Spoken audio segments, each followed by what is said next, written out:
Assalamualaikum warahmatullahi wabarakatuh.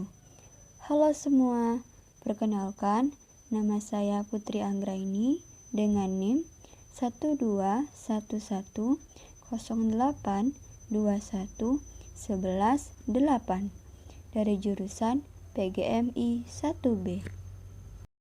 Di video kali ini kita akan mempelajari tentang sejarah pertumbuhan dan perkembangan bahasa, hakikat bahasa, kedudukan dan fungsi bahasa.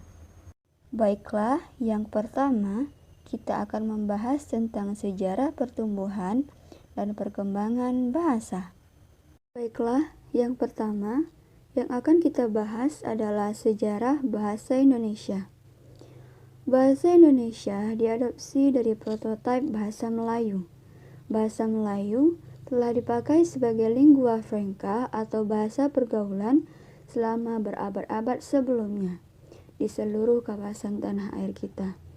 Berdasarkan bukti-bukti sejarah yang ditemukan, seperti prasasti yang ditemukan di Palembang, Jambi, dan Bangka, dapat diambil sebuah analisa bahwa bahasa Melayu sudah dipergunakan sejak dulu di beberapa wilayah Indonesia, khususnya di wilayah-wilayah Sumatera. Dan terdapat beberapa kerajaan besar yang berpengaruh pada saat itu. Kerajaan Sriwijaya merupakan sebuah kerajaan besar yang terletak di wilayah Sumatera. Seiring dengan kejayaan kerajaan Sriwijaya, bahasa Melayu mengalami perkembangan yang signifikan. Perubahan sosio-kultural pada tata kehidupan masyarakat terus berlangsung searah dengan perkembangan zaman, termasuk perubahan kedudukan bahasa Melayu bagi bangsa Indonesia. Pada peristiwa Sumpah Pemuda pada tanggal 28 Oktober tahun 1928 ditetapkan bahasa Melayu menjadi bahasa Indonesia. Penetapan itu pun merupakan awal bahasa Indonesia berkedudukan sebagai bahasa nasional. Baiklah, yang kedua yang akan kita bahas adalah perkembangan bahasa Indonesia.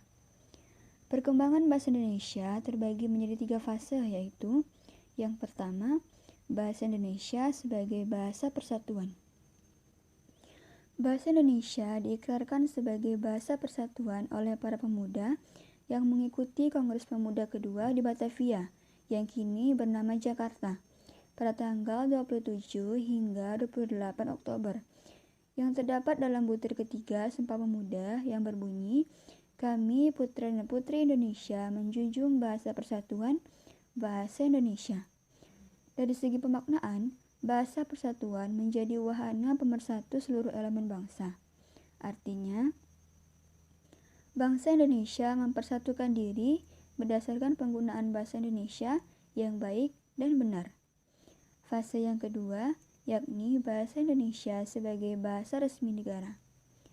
Fase ini diawali dengan peristiwa Insinyur Soekarno dan Dr. Muhammad Hatta membacakan teks proklamasi kemerdekaan pada tanggal 17 Agustus tahun 1945, dan sehari kemudian bahasa Indonesia ditetapkan sebagai bahasa resmi negara melalui pasal 36 Undang-Undang Dasar tahun 1945.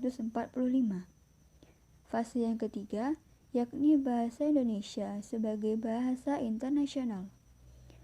Fase ini ditandai adanya Kongres Internasional yang ke-9 Bahasa Indonesia di Jakarta pada tanggal 28 Oktober hingga 1 November pada tahun 2008.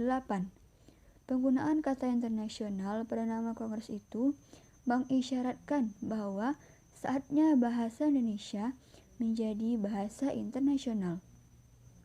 Setahun kemudian, terbitlah Undang-Undang Nomor 24 Tahun 2009 tentang bendera, bahasa, dan lambang negara, serta lagu kebangsaan yang mendukung peningkatan fungsi bahasa Indonesia menjadi bahasa internasional, yang termaktub dalam pasal 44 ayat 1. Baiklah, yang kedua yang akan kita bahas adalah hakikat bahasa. Nah, hakikat bahasa itu apa? Hakikat bahasa terdiri dari hakikat dan bahasa. Jadi, kita akan membahas hakikat terlebih dahulu. Hakikat adalah kalimat atau ungkapan yang digunakan untuk menunjukkan makna yang sebenarnya. Sedangkan bahasa, menurut Khair, adalah suatu ungkapan yang mengandung maksud untuk menyampaikan sesuatu kepada orang lain. Sesuatu yang dimaksudkan oleh pembicara bisa dipahami dan dimengerti oleh pendengar atau lawan bicara melalui bahasa yang diungkapkan. Fungsi utama bahasa adalah sebagai alat komunikasi. Jadi, dapat kita simpulkan bahwa hakikat bahasa adalah makna yang terdapat dalam bahasa yang kita gunakan di dalam kehidupan sehari-hari, yang berfungsi sebagai alat komunikasi. Baiklah, kita masuki materi yang ketiga, yakni kedudukan dan fungsi bahasa. Yang pertama yang akan kita bahas adalah kedudukan bahasa. Kedudukan bahasa Indonesia ada dua. Yang pertama, bahasa sebagai bahasa nasional. Yang kedua, bahasa sebagai bahasa negara. Baiklah, yang pertama yang akan kita bahas terlebih dahulu adalah bahasa sebagai bahasa nasional. Bahasa sebagai bahasa nasional di sini memiliki fungsi di antaranya. Yang pertama, lambang kebanggaan kebangsaan. Di dalam fungsinya sebagai lambang kebanggaan kebangsaan, bahasa Indonesia mencerminkan nilai-nilai sosial budaya yang mendasari rasa kebangsaan. Atas dasar kebanggaan ini, bahasa Indonesia harus terus dijaga, dipelihara, dan dikembangkan, serta rasa kebanggaan pemakainya senantiasa kita bina. Yang kedua, lambang identitas nasional. Bahasa Indonesia fungsinya sebagai identitas nasional yang mengarah pada penghargaan terhadap bahasa Indonesia selain bendera dan lambang negara. Di dalam fungsinya, bahasa Indonesia tentulah harus memiliki identitasnya sendiri, sehingga serasi dengan lambang kebangsaan yang lain. Bahasa Indonesia memiliki identitasnya hanya apabila masyarakat pemakainya, terutama kaum muda dan pelajar, membina dan mengembangkannya sedemikian rupa, sehingga bersih dari unsur-unsur bahasa lain. Yang ketiga, alat perhubungan antar warga, antar daerah, dan antar budaya. Bahasa Indonesia memiliki peranan yang vital di masyarakat umum dan nasional. Berkat adanya bahasa Indonesia, masyarakat dapat berhubungan satu dengan yang lain sedemikian rupa sehingga kesalahpahaman sebagai akibat perbedaan latar belakang, sosial budaya, dan bahasa tidak perlu dikhawatirkan. Masyarakat dapat berpergian ke seluruh pelosok tanah air dengan hanya memanfaatkan bahasa Indonesia sebagai satu-satunya alat komunikasi. Yang keempat, alat pemersatu bangsa. Bahasa Indonesia sebagai alat pemersatu bangsa maksudnya adalah bahasa Indonesia memungkinkan keserasian di antara suku-suku, budaya, dan bahasa yang ada di Nusantara, tanpa harus menghilangkan identitas kesukuan dan kesetiaan kepada nilai-nilai sosial budaya, serta latar belakang bahasa daerah yang bersangkutan. Lebih dari itu, dengan bahasa nasional itu, masyarakat dapat meletakkan kepentingan nasional jauh di atas kepentingan daerah ataupun golongan. Yang kedua, yaitu kedudukan bahasa sebagai bahasa negara. Kedudukan bahasa sebagai bahasa negara ini memiliki fungsi di antaranya. Yang pertama, bahasa resmi kenegaraan. Maksud dari bahasa Indonesia sebagai bahasa resmi kenegaraan bahwa bahasa Indonesia dipakai di dalam kegiatan-kegiatan resmi kenegaraan seperti upacara, peristiwa, dan kegiatan kenegaraan dalam bentuk lisan maupun dalam bentuk tulisan. Salah satu kegiatan tersebut adalah penulisan dokumen dan putusan-putusan serta surat-surat yang dikeluarkan oleh pemerintah dan badan-badan kenegaraan lainnya, serta pidato-pidato kenegaraan. Yang kedua, bahasa pengantar dalam pendidikan. Bahasa Indonesia memiliki fungsi vital di dunia pendidikan di Nusantara ini, mulai dari teman kanak-kanak sampai dengan perguruan tinggi di seluruh Indonesia. Yang ketiga, alat perhubungan pada tingkat nasional. Dalam hal ini, bahasa Indonesia dipakai bukan saja sebagai alat komunikasi timbal balik antara pemerintah dan masyarakat luas, dan bukan saja sebagai alat perhubungan antar daerah dan antar suku, melainkan juga sebagai alat perhubungan di dalam masyarakat yang sama latar belakang sosial budaya dan bahasanya. Yang keempat, yaitu alat pengembangan kebudayaan, ilmu pengetahuan, dan teknologi.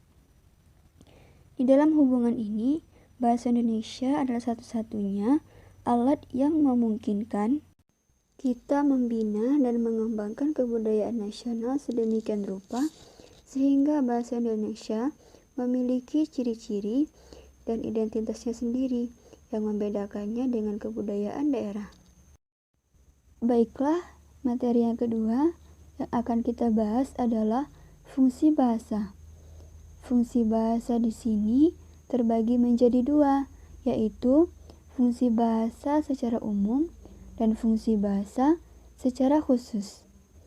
Yang kita bahas yang pertama adalah fungsi bahasa secara umum.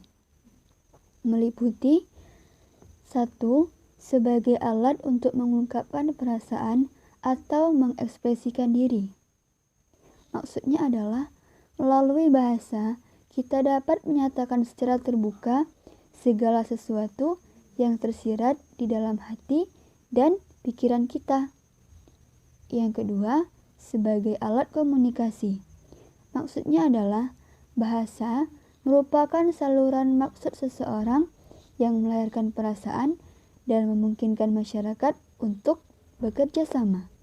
Pada saat menggunakan bahasa sebagai komunikasi berarti memiliki tujuan agar para pembaca atau pendengar menjadi sasaran utama perhatian seseorang.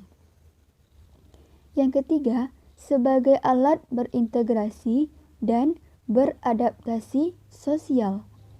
Pada saat beradaptasi di lingkungan sosial, seseorang akan memilih bahasa yang digunakan tergantung situasi dan kondisi yang dihadapi. Seseorang akan menggunakan bahasa yang non-formal pada saat berbicara dengan teman dan menggunakan bahasa formal pada saat berbicara dengan orang tua atau yang dihormati. Yang keempat, sebagai alat kontrol sosial. Maksudnya adalah yang mempengaruhi sikap, tingkah laku, selain tutur kata seseorang. Kontrol sosial dapat diterapkan pada diri sendiri dan masyarakat. Yang kedua, fungsi bahasa adalah fungsi bahasa secara khusus meliputi 1. Mengadakan hubungan dalam pergaulan sehari-hari. Manusia adalah makhluk sosial yang tidak terlepas dari hubungan komunikasi dengan makhluk sosial lainnya. Komunikasi yang berlangsung dapat menggunakan bahasa formal dan non-formal tergantung situasi dan kondisi. Yang kedua, mewujudkan seni. Maksudnya adalah bahasa yang dapat dipakai untuk mengungkapkan perasaan melalui media seni, khususnya dalam hal sastra. Terkadang bahasa yang digunakan yang memiliki makna denotasi atau makna yang tersirat. Dalam hal ini diperlukan pemahaman yang mendalam agar bisa mengetahui makna yang ingin disampaikan. Yang ketiga, dapat mempelajari bahasa kuno. Maksudnya adalah dengan mempelajari bahasa kuno akan dapat mengetahui peristiwa atau kejadian di masa lampau untuk mengantisipasi kejadian yang mungkin atau dapat terjadi kembali di masa yang akan datang. Atau hanya sekedar memenuhi rasa keingintahuan tentang latar belakang dari suatu hal. Yang keempat, mengeksploitasi ilmu pengetahuan dan teknologi. Maksudnya adalah pengetahuan yang dimiliki oleh manusia akan selalu didokumentasikan supaya manusia lainnya juga dapat mempergunakannya dan melestarikannya demi kebaikan manusia itu sendiri. Sekian materi dari saya. Semoga bermanfaat untuk kita semua. Thanks for watching. Assalamualaikum warahmatullahi wabarakatuh.